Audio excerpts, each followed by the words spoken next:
Okay, so I have my Pillsbury Cinnabon cupcake mix. So I got 2 boxes for $11.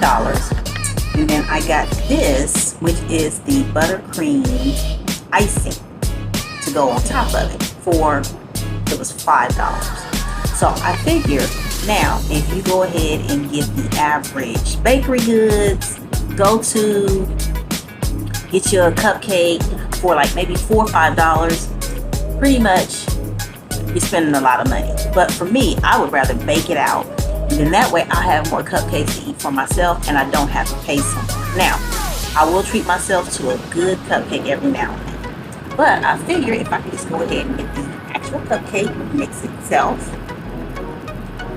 which this is Pillsbury, and then also a good cream cheese icing, that would work better.